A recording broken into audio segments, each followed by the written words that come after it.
उसको में तेरा इंटरेस्ट गया, इंटरेस्ट अपराध है, ख्याल में आया ना। तो ये कहते हैं भाई कि जगत में तो रहेगा सब, जगत में तो जगत रहेगा, जगत को कौन रोक सकता है। निकलती हुई बारात को आप सड़क पर से रोक सकते हैं, वे बाजे नहीं बजाएं ऐसा आप रोक सकते हैं। ये तो ऐसे ही होगा इस जगत में तो। लेकिन ये कहते हैं कि ये इसका नाम है कौतूहल, यानी इसे तेरा कोई प्रयोजन सिद्ध होने वाला नहीं था, लेकिन सिर्फ तेरे को कौतूहल था कि देखने का। इसको लोगों में कौतूहल बोलते हैं ना। एक तो मैंने बताया उसका अर्थ तीव्र रुचि, दूसरा अर्थ बताया कि ऐसे ही बस खत्म, क्या है क्या है क्या है क्या है, जबरदस्ती। ये कौतूहल का निषेध है पर के प्रति। अब तीसरा कि भैया हम तो यहाँ मंगलायतन में ऐसे ही आ गए थे घूमने के लिए, तो मन में विकल्प आया कि कौतूहल बस कि यहीं बैठ जाएं प्रवचन में, तो कौतूहल बस बैठ गए थे। और फिर यहाँ तो इतनी बढ़िया बात मिली, बस उस दिन से हमारा जीवन बदल गया। तो वो कहते एक दफे ऐसा कौतूहली तो बन, यदि तुम गंभीरता से नहीं सुनना चाहता है तो कौतूहल से भी इस बात को सुन कि देखें तो क्या कहते हैं, देखें तो क्या कहते हैं। कैसे भी हो, मर करके भी तत्व का कौतूहली हो। ये बात जो हम कह रहे हैं वो तू मर पच के भी सुन। मर पच के का मैं और जरा अर्थ करूंगा, तो अपने प्रसिद्ध कहावत है, जरा यहाँ अच्छी नहीं लगती है लेकिन उससे भाव आपके ख्याल में आ जाएगा। क्या बाजार में कोई नाच रहा हो ना, और उसको लोग को करके ऐसा कर करके भीड़ में धक्का मार के, भैया अपने अच्छे कुर्ता पहन के गए थे और वहाँ भीड़ में घुसे तो मेला हो गया, कुचैला हो गया, इधर से फट गया, ऐसा होता कि नहीं होता। इसको क्या बोलते हैं ठेठ हिंदी में, 100 जूते खाएं तमाशा घुस के देखें। क्या है वहाँ, है क्या ऐसा है क्या है जिसके लिए तूने अपना कुर्ता खराब किया, जिसके लिए तूने आध घंटा अपना समय खराब किया? था क्या कि नहीं नहीं नहीं था तो कुछ नहीं, फिर क्यों किया? मैंने सोचा देखें तो क्या है, बस खत्म। इसका नाम कौतूहल है। ऐसे ही कोई लोग यहाँ आ गए, देखें तो क्या है, समझे ना। वो ये कह रहे हैं कि ऐसी परिस्थिति में भी तू इसका कौतूहली तो हो एक दफे, और इससे मर करके भी, जैसे कि वहां धक्का खा के कपड़े खराब करा के किसी ने ये नहीं कहा था आइए साहब ऊपर बराजिए, ये महान हैं, इनके गले में माला डालो, क्यों कि किया था? और अंदर क्या था? एक मदारी बंदरिया को नचा रहा था, क्यों? तो वहां तो तुम ऐसा घुस गया बिना मुख्य अतिथि बने, और हमारा प्रवचन सुने बिना मुख्य अतिथि बने आता नहीं है, समझ में आया कि नहीं है? तो जैसे बंदरिया का नाच देखने जाता है, एक बार तो हमारे पास आ, इस तत्व का कौतूहल होकर के हम कहते क्या है सुन तो, क्यों? अयि कथमपि मृत्वा तत्व कौतूहली सन, क्या कर? अनुभव भव मूर्ते पार्श्ववर्ती मुहूर्तम। कि ये भव मूर्ते, ये शरीर क्या है? जैसे ये जो सामने कौन से भगवान की मूर्ति विराजमान है? महावीर भगवान की मूर्ति विराजमान है। उस मंदिर में और इस मंदिर में ये जो है, ये शरीर तेरा, ये संसार की साक्षात मूर्ति है, भव की मूर्ति है। भव माने संसार को, अनंत दुखों को यदि तुझे मूर्तिमान करना है, मूर्ति के रूप में देखना है, तो तू ये शरीर तेरा कैसा है? ये भव की मूर्ति है। और इसका कहते हैं अनुभव। अरे क्या लिखा शांति? ये भव मूर्ते अनुभव लिखा क्या नहीं लिखा? इसका अनुभव कर कि हाँ, क्या अनुभव कर? कि पार्श्ववर्ती कि ये पड़ोसी है। बस एक अंतर मुहूर्त के लिए इस शरीर को जिसको तूने अपना मान रखा है, ऐसा मान रखा है कि मैं हूं, समझ गए ना। एक अंतर मुहूर्त को तू ये मैं नहीं हूं, ये मेरा पड़ोसी है, बस इतना अनुभव करके देख। ये अनुभव, अब वो अकेला आत्मा ही का अनुभव नहीं होता है, समझे ना। होता ना, अपन कहते हैं नौकरी करने जाते हैं, क्या है डिग्री, क्या है तुम्हारी, ये है, और अनुभव कितना का, 10 साल का मेरा अनुभव है। क्यों अनुभव, समझ गए ना क्या होता है। काय को भी अनुभव करते हैं, और हम कहते हैं हमें उनका बहुत अनुभव है। कई दफ़े हमने उनके साथ व्यवहार करके देख लिया, उसे भी लोग में अनुभव करते हैं। तो आज तक तूने शरीर में एकत्व का अनुभव किया, अब आज तू इसका पड़ोसी बन के देख, बस एक अंतर मुहूर्त को। बाद में तू उसमें अपना हीपन कर लेना, हमें कोई ऐतराज नहीं है, क्या कर पाए तो। लेकिन एक अंतर मुहूर्त को मेरी बात मान ले। क्या मान ले?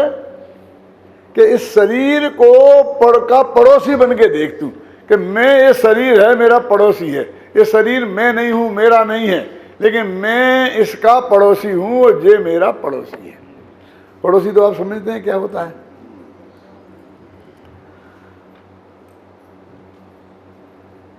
पड़ोसी भी नहीं समझते, दिक्कत तो ये है। वे क्या कह रहे हैं कि पड़ोसी के साथ कैसा व्यवहार किया जाता है आप जानते हैं। मान लीजिए कि पड़ोसी के मकान में आग लग गई, तो बुझाना क्या नहीं बुझाना? मन में ही दे लो उत्तर तो ठीक रहेगा। क्या पड़ोसी के मकान में आग लग गई तो बुझाना क्या नहीं बुझाना? और साथ में ही अपने मकान में भी आग लग गई तो पड़ोसी के मकान की आग बुझाना क्या नहीं बुझाना? और बुझाना तो पहले किसकी बुझाना? अपने घर की के पड़ोसी की? सोचना। अच्छा, और अपने घर में नहीं लगी हो और अकेले पड़ोसी के घर में लगी हो तो पड़ोसी घर किस लिए बुझाना? इसलिए नहीं कि पड़ोसी का घर जल रहा है, इसलिए कि अब यदि नहीं बुझाएंगे तो फिर अपना घर जलेगा। हमने पड़ोसी के घर की आग बुझाई काय के लिए? अपना घर बचाने के लिए। ऐसे ही ये पड़ोसी है, ये शरीर, और इसमें एक पेट में एक अग्नि है, जठराग्नि, और वो उद्दीप्त हो जाए और आग लग जाए, क्यों? तो उस आग को बुझाना क्या नहीं बुझाना? 2 रोटियां देकर, क्यों कि बुझाना? क्यों? क्योंकि नहीं तो 2-4 घंटे बाद इस आत्मा में आग लगेगी, फिर मन ही नहीं लगेगा समय सार सुनने पढ़ने में। भूखे भजन न होए गोपाला, जालो अपनी सिद्धि माला, ये हो जाएगा। समझ गए? तो बुझाना है। इस शरीर की पड़ोसी है तो इसमें आग लगे तो उसे बुझाना। ख्याल में आया ना? लेकिन किस कीमत पर? भक्ष भक्ष की कीमत पर नहीं, शुद्ध सात्विक अहिंसक 2 रोटियां पेट में डाल करके इतनी कीमत पर बुझाना। समझे ना? अब ये समझ लो आप कि ऐसे ही पड़ोसी का सहयोग करना क्या नहीं करना? कि करना। आजीविका बिगड़ जाए तो उसे आजीविका पे लगा देना, नौकरी लग जाए तो नौकरी पे लगा देना, घर में एक दिन खाने की व्यवस्था नहीं हो तो अपने घर में खिला देना, कि उसके घर पे खाना भेज देना, ये सब अच्छा है, बुरा नहीं है। करना, पड़ोसी का धर्म निभाना है ना। और पड़ोसन बीमार हो जाए और तकलीफ हो जाए तो उसका भी सब ध्यान रखना, लेकिन पड़ोसी के घर को या पड़ोसन को अपना मत समझ लेना। वो क्रिया के लेवल तक रहना, और मान्यता के लेवल पर उसको छू मत लेना।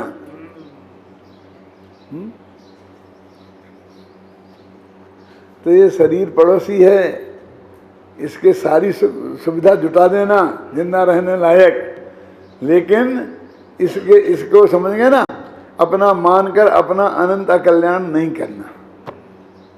माने इसका नाम है पड़ोसी जैसा व्यवहार। ना तो शत्रु जैसा व्यवहार करना और ना घर के जैसा व्यवहार करना। ख्याल में ना, एक सज्जन पुरुष का जैसा होता है पड़ोसी से व्यवहार, ऐसा व्यवहार इस शरीर से करना। इसका नाम है अंतर्मुहूर्त को, इसे पड़ोसी समाज। इसका मतलब ये हुआ कि जैसे हमारे धर्म क्या करते हैं, जैसे सारा बैर विरोध अनंत भव का हमारा शरीर से है, इसे सुखाओ, जितना सुखा सकते हो सुखाओ। क्यों? भूखों मारो, प्यासों मारो, धूप में बैठा के तपा दो। इसको तपश्चर्या कहते हैं ना। मालूम कौन कहता है, कैसे कहता है, कौन से शास्त्र में लिखी, कहाँ लिखी? देह के सुखाने का नाम तपश्चर्या है। वो क्या कहता है? देह को कष्ट दो। पागल, देह को कष्ट होता है? कष्ट तो तेरे को होगा, देह को काय को होना है? गर्मी में बैठा रहेगा तो कर्म नहीं झड़ेंगे, पसीना झड़ेगा। तो क्या करें? इस शत्रु जैसा व्यवहार मत करो देह से, और माल मसाला भी मत खिलाओ। समझ गए ना? ऐसी भी स्थिति मत करो कि भक्ष का भक्षण करके इसको पुष्ट करो। हैं? यदि पड़ोसी की हम व्यवस्था इमरजेंसी में कर सकते हैं और शुद्ध सात्विक भोजन की, हलवा पूड़ी की नहीं कर सकते। यदि वो पड़ोसी संकट में है ना, समझ गए ना? पाकिस्तान में यदि कोई संकट आ गया है, चाइना में आ गया है, नेपाल में आ गया है, तो हम दवाइयाँ भेजेंगे, नर्सों को भेजेंगे, डॉक्टरों को भेजेंगे, नाचने वालों को नहीं भेजेंगे। अब समझ में आया कि नहीं आया? उनकी जीवन की रक्षा हो ऐसी दवाइयाँ तो हम करेंगे, लेकिन उनकी भोग सामग्री हम नहीं जुटाएंगे।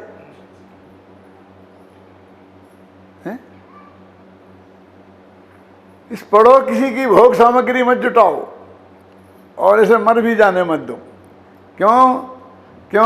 कि इसकी बड़ी दुर्दशा हो जाएगी, इसकी नहीं तेरी होगी। तेरी क्या होगी कि ये मनुष्य भव है, ये छूट जाएगा और फिर ना मालूम कहाँ जाएगा और क्या होगा। कहें मैं तो देवगति में जाऊंगा। अरे देवगति में जाएगा तो कौन सा अच्छा होगा? अभी तो तेरे को व्रत लेने का अधिकार है और वहाँ उससे भी वंचित हो जाएगा लाखों वर्षों के लिए। इसलिए मनुष्य देह के साथ ऐसा बैर विरोध पालना कि वो छूट जाए, ये समझदारी का काम नहीं है।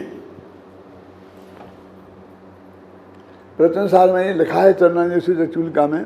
कहाँ देवेंद्र है? चलो वो भी चला गया कहीं। बहुत मार्मिक बात है। ये लिखा है कि यदि तू देह के साथ कोमलता का व्यवहार करेगा और उसकी वजह से भक्ष का ध्यान नहीं रखेगा, माने अपनी मर्यादाएं भंग करेगा मुनि धर्म की, तो संयम से भ्रष्ट हो जाएगा।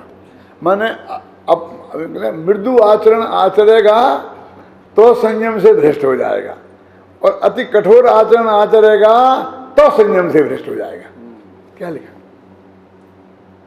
फिर कहता हूं, उन्होंने सिद्ध किया कि कैसी बात करते हो? माने से मृदु आचरण करेगा तो ये मुनिराज का जैसे नियम है कि जैसी जैसी उनकी वृत्ति है, अब उससे ज़्यादा मृदु आचरण करके भ्रष्ट होगा तो संयम नष्ट होगा कि नहीं? और अभी ज़्यादा कठोर आचरण करेगा तो संयम कैसे नष्ट होगा? तो वो कहते हैं कि मर जाएगा और फिर आगे देवगति में चला जाएगा, नरक जाएगा नहीं कह रहे, और वहाँ बिल्कुल संयम नहीं रहेगा। तो संयम से भ्रष्ट होगा कि नहीं होगा? यहाँ छठवें गुणस्थान लायक संयम है, 3 कसाय का अभाव का संयम है, और तूने इतना कठोर व्यवहार किया इस देह के साथ में कि देह छूट गई, तो तेरे को ये सजा मिलेगी कि 6वीं क्लास से 4थी क्लास में आ जाएगा। तो फिर 1 साल बाद आ जाऊंगा, 5वीं, 2 साल बाद 6वीं, नहीं, फिर उसके बाद अरबों वर्ष तक तुझे 4थी क्लास में असंयम में रहना पड़ेगा। क्यों? कि तूने संयम का विघात किया, यह अपराध था तेरा। अति कठोर आचरण भी नहीं करना। कौन बताता है कठोर आचरण करना? बहुत मार्मिक बात बोलता हूं मैं आपको, हर जगह एक तरफ ही बोलते हैं। दान देने की प्रेरणा करेंगे ना, दो। कोई ये नहीं कहेगा किसी से कि मत देना, और कहेगा तो ये बहुत नालायक माना जाता है। लेकिन शास्त्र में लिखा है कि एक गृहस्थ को कम से कम, अधिक से अधिक अपना 6वां हिस्सा और कम से कम 10वां हिस्सा, इससे ज़्यादा नहीं देना चाहिए। इसके बीच में दे सकता है। शास्त्र में दोनों तरफ की मर्यादा दी है, क्योंकि 6वें हिस्से से ज़्यादा दे देगा तो तेरी व्यवस्था बिगड़ जाएगी। 10वें तक देगा तो कोई फर्क नहीं पड़ता। 10 रुपया है, एक दे दो, तेरे काम में फर्क नहीं पड़ेगा। 10 में से तुम्हें यदि कितना 6वां हिस्सा कितना होगा तो बिगड़ जाएगी व्यवस्था, दुकानदारी धंधा पानी बिगड़ जाएगा। शास्त्र में दोनों तरफ मर्यादा है। मैं अशोकनगर में था, ये 57, 58, 59 की बात है दादा। तो एक में दोस्त था मेरा, नाम नहीं बताऊंगा, स्वर्गवास हो गया उसका बेचारे का, मेरे ख्याल से, पता नहीं है। तो फिर वो जो कोई घर में चंदा लिखता तो फटाफट दूसरा लिखा है तो 1000 मेरा लिख लो, 1000 मेरा लिख लो। अच्छे से करोड़पति 1000 लिखा है, 1000 मेरा लिख लो। तो मुझे पता था कि ये 2 रुपये सैकड़े से बाजार से ब्याज में लाता है पैसा धंधे के लिए, 2 रुपये सैकड़े में, और औरत के गहने रख रख करके। तो मैंने कहा नहीं, तेरा नहीं लिखेंगे, इसका मत लिखो। तो मेरे से आगे लड़ता, मेरा क्यों नहीं लिखने दिया आपने, मेरा क्यों नहीं लिखने दिया। अरे तेरी स्थिति में जानता हूं, धर्म को ऐसे लोगों के जीवन को खराब करने के पैसा की जरूरत नहीं है। जो लोग ऐसी अपील करते हैं ना, जो 1 रुपया देगा हमें उसका भी वो है और हम उसका भी, मैंने तू किसी को नहीं छोड़ेगा। मैं ये कहता हूं कि गवर्नमेंट भी छोड़ती है कि जिसकी इनकम लोअर है उससे इनकम टैक्स नहीं लेती है। मजाक नहीं कहता, मेरा पक्का विचार है जी। मैं उन लोगों में से हूँ किसी को कह सकता हूं कि तू दो, तो किसी से ये भी कह सकता हूं कि तू मत दे, बिल्कुल सच्चे पवित्र हृदय से। तेरी आजीविका शांति से चलती हो, कोई दिक्कत नहीं हो, सब तरह से हो, थोड़ा ओवर हो, ख्याल में है ना, वो उसमें दिया जाता है।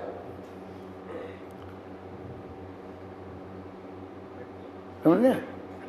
ये मेरे कहने का अर्थ ऐसा नहीं है कि चढ़ बेटा सूली पे भला करे भगवान, भावुकता का भाषण दिया और औरतों से लेकर बुढ़ी बुढ़ी औरतों से उसकी मालाएं उतरवा ली और के थाली फैला करके और जले करके मंदिर को कलश चढ़ा लिया, सोने से रंग दिया। क्या करना सोने का, पीतल का खराब लगता है, बहुत अच्छा लगता है, क्या करना था सोने का।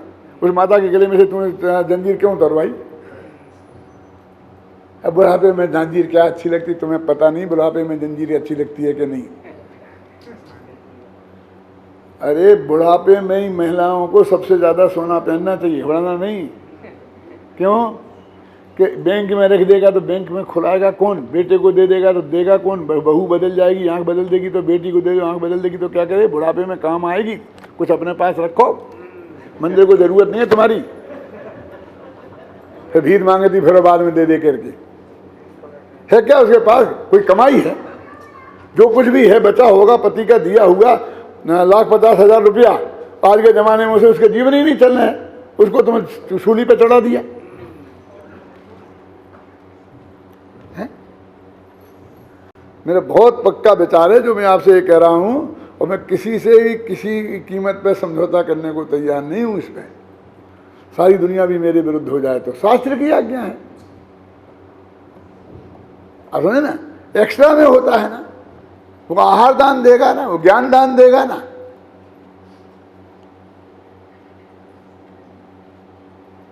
अब मेरा मतलब समझ गया ना भाई, ये तो धर्म है। तो वो कहते देह के साथ में एकत्व के मोह को हमें छोड़ना है, तो हर कीमत पर इसको पड़ोसी मानो।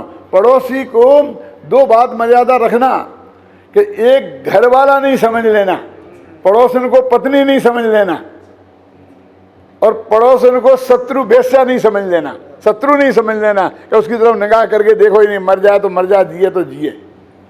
निगाह करके 2 अर्थ होते हैं ना, एक गंदी निगाह और एक उसके प्रति सद्भावना की निगाह। गंदी निगाह वो वेश्याओं जैसी है ना, और ये निगाह। तो पड़ोसी, तो देह के प्रति भी अति कठोर आचरण शास्त्र में मना किया, प्रवचनसार पढ़ना। मेरा प्रवचनसार अनुशीलन भाग 3 भी आया है, उसमें भी बहुत विस्तार से है, और अभी प्रवचनसार इसमें शास्त्र में भी है, ये उसका पढ़ के बता रहा हूं मैं। अति कर्कश आचरण नहीं करना, मुनि को ऐसा लिखा है। यदि उसकी वजह से देह छूट गई तो संयम का नाश होगा और तुझे ऐसी सजा मिलेगी कि लाखों लाखों वर्षों तक द्वारा संयम तुझे नहीं दिया जाएगा। तेरे को 1 लाख रुपए के नोट दिए कि जा बेटा बैंक में जमा कराया, और तूने जेब कटवा दी, तो फिर सारी जिंदगी तुझे 5 रुपये के लिए लेकर के भी बैंक में जमा कराने नहीं भेजा जाएगा। क्या मेरा क्या कर लेंगे? कट गई तो कट गई, कह दूंगा सेठ जी कट गई, मेरा क्या कर लेंगे? क्या कर लेंगे और नहीं कर लेंगे, लेकिन तेरा जो विश्वास है वो जीवन भर के लिए खत्म हो जाए। लेकिन मैंने थोड़ी करी कट गई, तो तूने असावधानी रखी ना, माने तू इस विश्वास के पात्र नहीं है कि तेरे को लाख रुपया सौंप दिए जाएं। हो गया ना उसका अर्थ। ऐसे ही तेरे को संयम मिला, अब तुम्हें चढ़ जा बेटा सूली पे, भला करे भगवान, 1 वर्ष का उपवास, 6 महीना का उपवास, ठोक दिया, दंड के पात्र हैं वो। हम जिनके अखबारों में फोटो और महिमा गान और ऐसा हुआ और ये हुआ और वो हुआ। टोडरमल जी ने लिखा है इस मोक्ष मार्ग प्रकाशक में कि आदिनाथ ने 6 महीना का उपवास किया था, और भी तीर्थंकरों ने 1 आध ने किया था, और बाकी सब 3-3 दिन में ही आहार को उठ गए थे। तो वे छोटे तीर्थंकर हैं क्या? जिसमें जान जोखम में हो जाए ऐसा कोई भी तप नहीं है। तप तो संयमी के होता है, और जो संयम का घात करने वाला उनमें निमित्त हो, वो तप कैसे हो सकता है? सोचना गंभीरता से आप मेरी बात पर।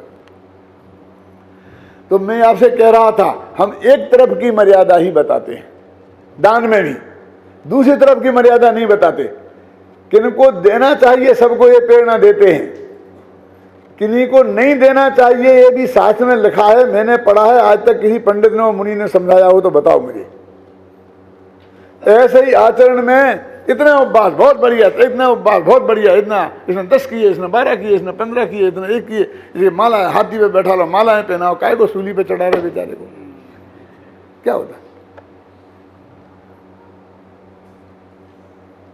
आप जानते हैं तब किसके होता है? जो पहले संयमी हो। और संयम किसे बोलते हैं जानते हो? धर्मगुणस्थान का देश संयम महासंयम। तब संयम तो है नहीं और तब करे जा रहे।